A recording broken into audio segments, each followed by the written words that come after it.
will join us to tell you about what he's gone through himself.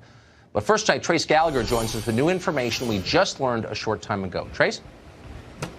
Tucker, court documents now show that Jerome Corsi, a conservative author and associate of Trump confidant Roger Stone, began speaking with special counsel prosecutors on September 6th of this year, where Corsi was first questioned about, then shown an email in which Roger Stone asked him in July of 2016 to, quote, get to Julian Assange at Ecuadorian embassy in London and get the pending WikiLeaks emails. Corsi claims he declined the request by Roger Stone, saying that any attempt to contact WikiLeaks could put them in investigators' crosshairs. But Robert Mueller's team believes Corsi lied, and instead of turning down Roger Stone's request, he personally passed it along to someone in London. And 8 days later, on August 2nd, 2016, Corsi sent an email to Roger Stone saying WikiLeaks possessed information damaging to Hillary Clinton's campaign and planned to release it in October, quoting again, time to let more than John Podesta to be exposed as in bed with enemy if they are not ready to drop Hillary Rodham Clinton. That appears to be the game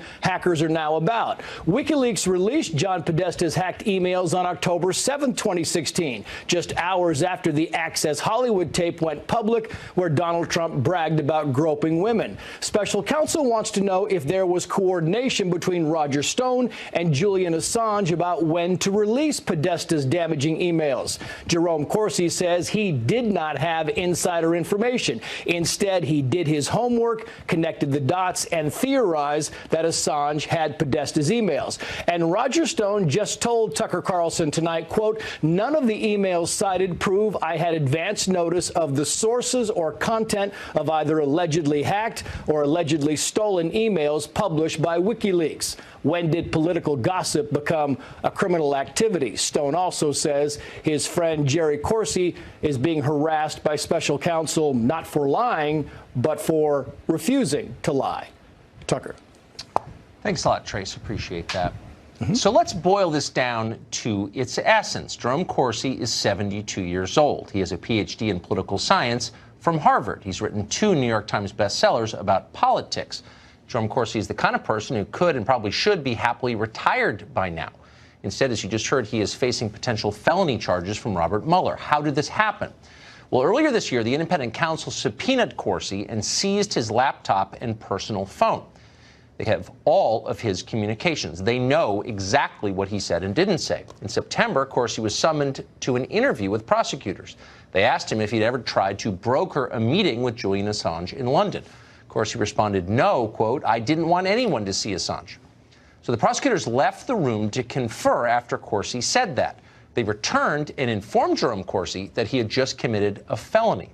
On Corsi's laptop was an email chain from more than 2 years before in which he had been asked to contact Assange. As you just heard, Corsi forwarded that email to somebody else. Nothing ever came of any of this. And again, the independent counsel would know because they have Corsi's laptop and phone. They know that Corsi never left the United States and never spoke to Julian Assange. Corsi said he forgot all about forwarding the email. For the crime of forgetting that he forwarded that email, he is facing bankruptcy and imprisonment. So ask yourself this question. How would any of us fare under this standard? How would Robert Mueller fare under the same standard he set up for Jerome Corsi? Robert Mueller is 74 years old. What if the next special prosecutor seized his personal computer and interrogated him about every email he'd ever sent or forwarded going back years? He'd probably be able to remember some of it, but all of it to the letter? Keep in mind, the slightest mistake would mean prison time. Would that be justice, or would it be its opposite? Jerome Corsi would know firsthand, and he joins us tonight. Mr. Corsi, thank you very much for coming on. My pleasure, Tucker. Thank you. So before, and you're not under oath, and so our viewers will have to assess the accuracy of what you say. But before we get to your interaction with the Mueller investigation, just the basics. Have you ever had contact with Julian Assange? No, I've never met Julian Assange. I've never spoken with him. I've never emailed him. I've had no contact with Julian Assange whatsoever. Have you ever had contact with Russian intelligence or knowingly subverted the interests of your own country? Absolutely not. I've been a loyal American. I have no contacts with Russian intelligence. I have no business interests in Russia. I have nothing to do with Russia. I've never been to Russia. So tell me if I summarized what happened to you accurately. The special counsel's office gets a hold of your personal computer and your phone. They've got all the records, all the data, and they start asking you about things they already know. And they ask you, have you ever tried to broker a meeting with Assange? You don't remember forwarding this email. They come back and say, bingo, you just committed a felony. Is that what happened? It's even worse. First of all, I gave my computers to special counsel. I gave them my cell phone. I gave them all my email accounts. I gave them everything they wanted, my Twitter accounts. I signed permission and handed all this over. Now, the first day when I was interviewed, I didn't remember that email. Now, the special counsel came in and blew up, and they actually sent me home and gave me an opportunity to review the emails. When I came back, I amended the testimony to say that I now remember the email. And special counsel was happy with that until I couldn't give them what they wanted, which was a connection that I had with Assange that they assumed I had, which I didn't have. Now, suddenly, they forgot they allowed me to amend my testimony, and they're going back to the mistake I made day one when I forgot the email. So it's really, I think, completely fraudulent, the charge that they were trying to get me to plead to, and I refused to plead to a lie. Well, but I'm a little confused here. So they have, is there anything that you withheld from them? You say Nothing. You gave them access to all of your communications. So if you'd had direct contact with Julian Assange or with someone else who had had contact with Assange, they would already know that, wouldn't they? I would think so. I mean, I gave them everything voluntarily. I had a time machine on that computer, which recorded everything precisely and kept it in the time machine back through 2015. The computer broke in 2018, but I kept it.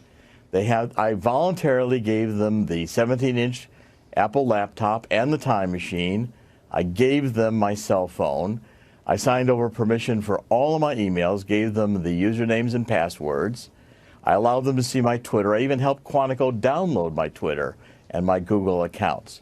I signed over Verizon accounts. Everything they wanted, I had nothing to hide. I gave them to them immediately. And for having forgotten on day one, because I hadn't reviewed the emails, this particular email about Ted Malloch, I'm now being charged with willfully and knowingly giving false information, which is nonsense. I never willingly and falsely gave false information. I intended always to tell the truth. My memory was not perfect. Right. So, and let me just say that if you deleted emails, presumably the special counsel would have the ability to retrieve those emails. So they would know, I think, what your communications were. I've read accounts in the press. I read one in the Washington Monthly, a liberal magazine, saying that you deserve to go to prison because you've expressed views that they don't like. Do you think that your political views are playing a role in the decision of the special counsel to charge you with a felony? Yes, I think. And also, by the way, they accused me of deleting emails, and I told them to restore. They restored the emails that I supposedly deleted through the time machine. This is a political witch hunt. Because I did not have a contact with Assange, but yet had figured out that Assange had Podesta's emails, and I figured it out and told Roger Stone and told many people in August, and it just happened that I was right. Well, the prosecutor said, Dr. Corsi, we're not going to believe that on your 25th wedding anniversary to Italy with your wife and family, you had divine inspiration, and God told you Podesta had Assange's emails. Well, I said, I don't know if you want to put it that crassly, but I did figure it out, and I connect the dots, and this time I happen to be right. You just won't believe that I figured it out. So quickly, because I can't resist asking, because I think the human cost is worth knowing about, what does this cost you? Oh, it's going to be, just to get started, a couple $100,000. I mean, it bankrupts you very quickly. And the special prosecutors blow you up. They do this, what I call perjury trap. It's really, they ask you a question. They have material they won't show you. You've forgotten about it. They say, you just lied because this email you forgot about in 2016 proves your current memory is wrong. I mean, it's a memory test. It's disgusting. And then they accuse you of lying. It's completely rigged, and it's politically driven by Clinton operatives who have an agenda. And if you can't give them, Roger's right, If you can't give them what they're looking for to fill their narrative, they blow you up and charge you with a crime. I think the public should see what's happening. So I'm grateful that you came on to explain it. Thank you, Jerome Corsi. Thank you. Well, you've learned a lot of things on television recently about the migrant caravan in the past month. How much of it wound up being true? We're going to compare what we know now that the facts are in against what we've been told for weeks and weeks. Plus, the polls have just closed in Mississippi. There's a special Senate election there. We're monitoring it, and we'll have the results right here just ahead. Across the U.S. border in Tijuana, Mexico, causing huge problems for that city. That may be a surprise to you because you've been hearing for weeks and weeks that the caravan wasn't real, and you'd have to be a right-wing bigot to think it was. Then they told you it's so far away that it's irrelevant. Well, then on Sunday, that irrelevant imaginary migrant caravan attacked American border guards. And that may surprise you more still because you were told the caravan was entirely harmless. And again, if you believed otherwise, you're a bad person. Well, soon, a news story, we don't know what it is, but we can be sure there is one, will come to dominate the headlines, and the migrant caravan will be mostly forgotten. Even if the border crisis remains unresolved, the press, the public, likely the president too, will have moved on. But we want to pause just for a moment before that happens, that inevitably happens, and look back and consider how this story was handled by the press, because we think it matters. Now, the story evolved rapidly, and the media's official story evolved just as rapidly. But were their descriptions about what was happening factually on the ground true? Tonight we want to investigate that. This is not a partisan question, by the way. It's about the future of the country. For a free society to function, the press doesn't have to be perfect, but it does have to be better than a propaganda outlet. Are they? Let's break it down with Buck Sexton. He's a former CIA analyst and host of the Buck Sexton Show, and he joins us tonight. Buck, thanks a lot for coming on. You've been following this really closely. You had a really, I thought, incisive breakdown of the coverage, and so I want to put these questions to you. This is claim number one. The migrant caravan, we were told, is mostly women and children who pose no threat to anybody. Here's one example of that claim. All of this for a group of people, a lot of whom are mothers and children who pose no imminent threat to the United States. Many of these individuals are women and children. Oh, the talking point. You remember. Was it true? No. In fact, a vast majority of them are clearly what we would have called in the agency military-age males. And these are guys mostly in their 20s and 30s. And that was apparent, Tucker. I mean, there are the misreporting that you could expect from people making an honest mistake. And then there's a lot of journalists gathered together, because I've been talking to journalists all throughout this caravan's progression, and there's just been this march of lies. There have been some people telling the truth, but all you have to do is be there and you see it's guys. This is mostly guys. There are some women and children there, but the focus on it is clearly dishonest. Of course. Claim number two. The caravan, we were told again and again, is mostly comprised of genuine asylum seekers seeking refuge in the U.S. These people are coming and asking for asylum. Guess what, Ben? It's in our laws that people are allowed to come to our borders and ask for asylum.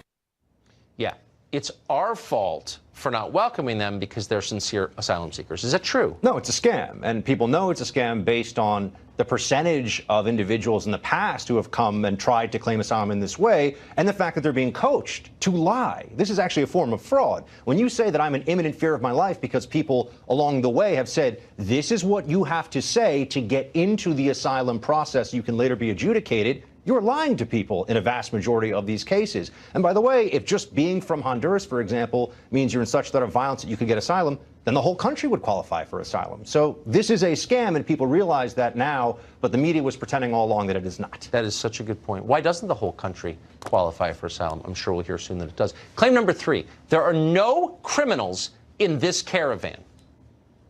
I spent 2 days with a caravan, and I didn't see criminals or rapists or terrorists. Stop saying they're monsters. They're more mothers than monsters. How do the dumb people get on TV? But they do. Was that true? There are no criminals. They're more mothers than monsters. An official statement yesterday from Immigration and Customs Enforcement says about 600 known criminals, by the way. So these are people that we are sure have a criminal record apart from trying to cross the border and perhaps throw some rocks at some federal agents. And, oh, by the way, I remember speaking to a journalist early on in this, Tucker, said, pretty sure there are some criminals because there are a whole bunch of guys covered in MS-13 tattoos, which are very prominent, who are marching along with the caravan, too. So this was known from the beginning, but people chose to focus on other things. Were they MS-13 mothers, not monsters, or were they men? I suppose that's possible, but certainly the media was trying to find a way to avoid the fact that there were some bad folks among this whole crew. They were lying. Claim number 4, and this comes from a former commander-in-chief. The caravan doesn't matter, and you're a bad person for worrying about it because it's very far away. They're telling you the existential threat to America is a bunch of poor refugees 1,000 miles away. This group of folks, we don't even know where they are. They're way down there. They're way down there. We don't even know where they are, Buck. Buses and trains exist in Mexico, which I think journalists know, especially journalists who are in Mexico reporting on this, but there was always this, well, it's going to take them forever to march. No, what they did is they, by the way, with some help, got on buses, trains, other modes of transportation, got through to the border. By the way, if they were actually refugees, as Obama says, they should claim refugee status in the first country they arrive in where they are no longer under mortal threat. Mexico has offered them asylum. They've said no, because they're not refugees. They are just people that want to get to the front of the line for immigration. Such a great point. Jorge Ramos of Univision came on this program to present claim number 5, that the caravan received no external support. I know that there are fake stories in the United States saying that these people were funded by George Soros and by Democrats or by Nicolás Maduro from Venezuela. If they really finance these people, it was a scam. I've been talking to people here in Chiapas who don't have a single dollar, Tucker, to buy a bottle of water. So there's no financing here. No financing at all. And by the way, you're immoral if you claim otherwise. That's a lie. I've talked to journalists who are seeing people handing out food, gathering donations together so they can buy food and equipment. When you've got 6,000 to 7,000 people together, that's going to be a difficult logistical challenge unless there are people who are there to provide support, and there clearly are people providing support. So again, if journalists wanted to know this stuff, Tucker, some of them do, but they just don't get as much airtime at places like CNN and MSNBC, they could find out, but they don't want to know. They just want to present people getting tear gassed, mothers and children. If you don't like this, you're a monster, when the reality is this is a massive scam. There's a lot of outside help, and there are laws that are being broken here. And finally, we have the 6th claim, that deploying troops to the border was wrong, but it was also completely unnecessary. As a New York Times cartoonist put it, troops sign up to fight in an obscure country in the Middle East, not to guard their own country's border. Kamala Harris agreed with that. It is inappropriate to require the limited resources of the United States military to be used in such a way, all because there needed to be some demonstration for the TV cameras based on a political agenda instead of what is a national security threat. So why aren't they in Syria where they belong? Also, why can't Senator Harris call down to Border Patrol and say, or Immigration and Customs Enforcement, that matter, do you think it's helpful? Because the answer is yes, because I've spoken to Border Patrol and they say that the logistical support that military was giving them was in fact very much needed because this caravan was arriving and there were real concerns that they would try to overrun the border, which, Tucker, is exactly what they did do. So we've just had this progression of lies all along the way, and at every phase, it seems the media always gets it wrong in one direction, and that is somehow we're exaggerating this threat when in fact we're underestimating the reality of how big this problem is going to get. A precise, fact-based summation, and we're grateful for it. Buck Sexton, thank you very much. Good to see you, Tucker. Even MSNBC has had to admit the caravan isn't what the left spent weeks portraying it as. Watch this admission. The truth is, the majority of the people that are part of this caravan, especially outside, if we can make our way all the way over there, we'll show you the majority of them are men. From what we've seen, the majority are actually men, and some of these men have not articulated that need for asylum. Instead, they have talked about, going to the United States for a better life and to find work. Enrique Acevedo is an anchor at Univision and a frequent and welcome guest on the show, and he joins us tonight. Enrique, thanks very much for coming on. So now that it's here and the facts on the ground are undeniable, can we stop lying and admit what is obviously true, that this caravan is not primarily mothers with children, it's primarily men? I find it interesting, Tucker, that you're criticizing journalists for presenting a partial view of the caravan while you're doing the exact same thing, just from the opposite side of the ideological spectrum. For lying in concert, for lying together, as a group reading the same talking points from the Democratic National Committee off a script in order to influence an election, which is what they were doing. That's what I'm accusing them of doing. The Caravan is not a monolithic group, Tucker. It's 8,000 different stories, 8,000 different realities. And according to the government's own numbers, less than 10%, without any evidence, but according to those numbers, less than 10% have any criminal background. So you're talking about a group of 600 among more than 8,000 people. So 90% of them, the majority of them, have a legitimate claim to request asylum. That's according to the Secretary of DHS, Kristen Nielsen. For one thing, I would say if 600 out of 8,000 are, quote, known criminals, that is a higher percentage than a cross-section of the American population. So we're getting way more criminals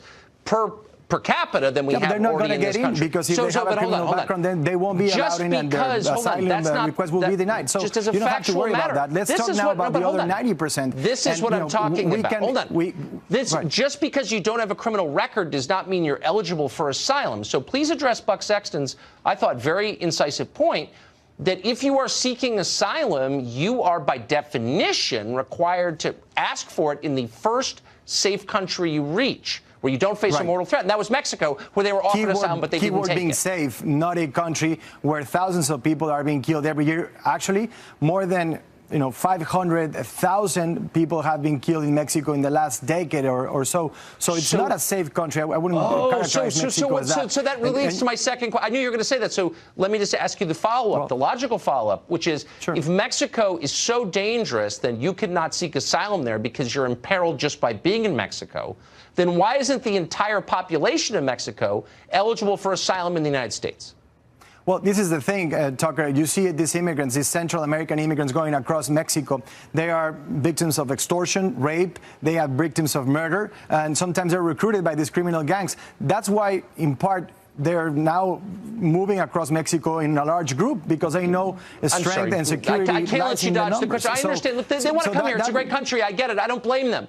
But what I blame is the media, which has been lying relentlessly in an effort to convince Americans of things that aren't true. So let me just ask you, let me pin you down here. No, you've said they can't accept the offer of shelter. Mexico said, we will shelter you. We'll give you asylum. Sure. They offered that. I think it's a fair criticism. We insist on putting this label on the Caravan and doing just, again, framing this debate on absolutes is good, is bad. Hold on. Why is the entire population of Mexico, since you said it's too dangerous to live in, why are they not all eligible for asylum in the United States? Sincere question. Well, it's a complicated question, but I'm happy to answer it. There are around more than 130 million people in Mexico. Right, and violence is focused in mainly bordering states with the U.S. and in other parts of the country. Actually. So not the 130 million are in peril, but it is a dangerous country, and it is, a country how many where Mexicans would you say are eligible for? But hold on, since it's so dangerous, how many Mexicans? Just spitball it for me.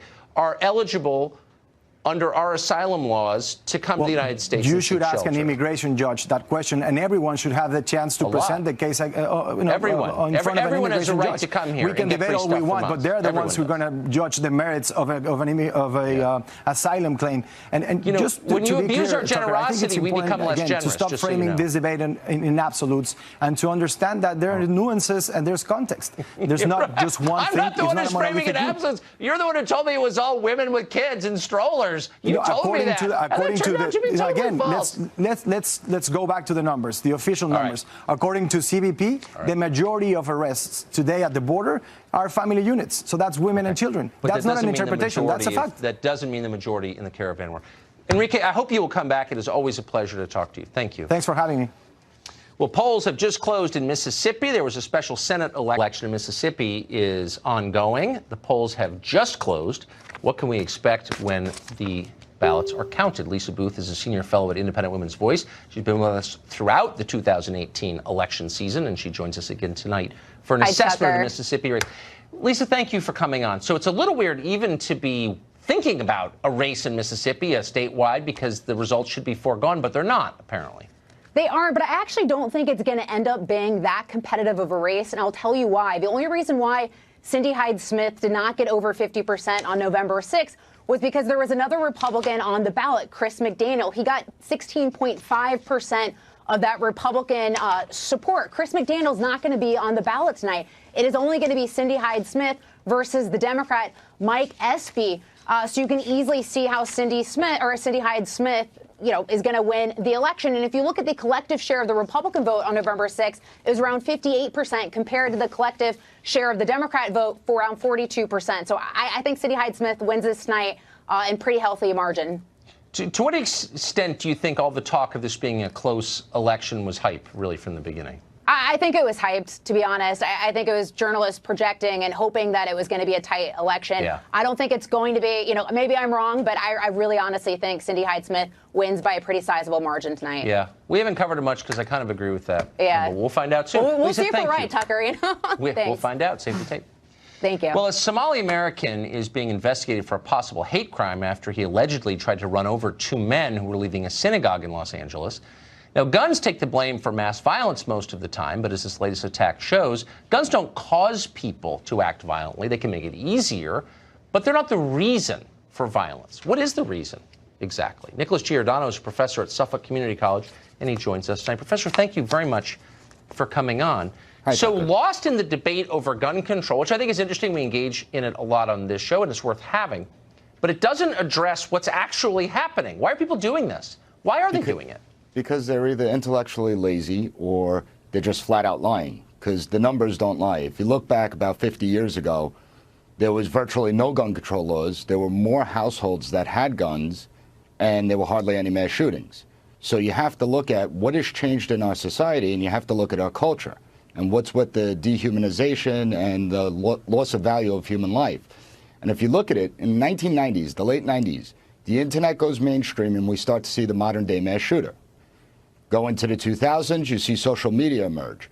Not only do you see social media emerge, it becomes mainstream. You see an increase in mass shootings. You also see a 30% increase, that's a CDC number, of people committing suicide between the ages of 10 to 34. That's CDC numbers. And so we have to look at social media and the internet as a whole. That's affecting our culture. It's changing our culture. And one of the problems is we don't communicate human to human anymore. Instead, it's human to machine to human. And we lose our empathy, we lose our compassion and our humanity. The internet was supposed to make us a community.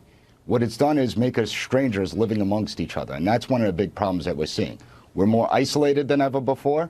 We see the rhetoric get extremely nasty. Just go to any news article and look at the third comment and people are already calling each other names. They're not debating issues. And part of the reason is because we only seek out information that agrees with us. It agrees our point of view. And so when someone disagrees with us, we don't really know how to handle it anymore. So why, I mean, what you're saying is so clearly true. I don't know to what extent it's causing the spike in violence, but certainly it's partly responsible, but we never debate it. No one ever mentions what you just said. Why? Because we try and avoid, because we always think that government may have an answer for us, that we could always point to the government and government could solve the problem. But what happens if the government can't solve the problem? What happens if our culture is changing and it's changing for the worse? And that becomes a much more difficult situation. Yeah. And that's what social media is creating. It's creating this environment where we're so isolated. You're seeing anxiety, depression skyrocket, and that's been proven. Studies have been done that social media is causing the anxiety and the depression to increase. We're having more problems today than ever before. And look at it. The technology was supposed to make our lives better. It was supposed to make our lives easier. And it's made it more complex. And it's because we don't use it responsibly. We're human beings. We're flawed. Therefore, everything we touch is also flawed. And that's the problem with social media that we're seeing today. Thank you for adding to that conversation, which I think should increase. Professor, thanks a lot. I appreciate it.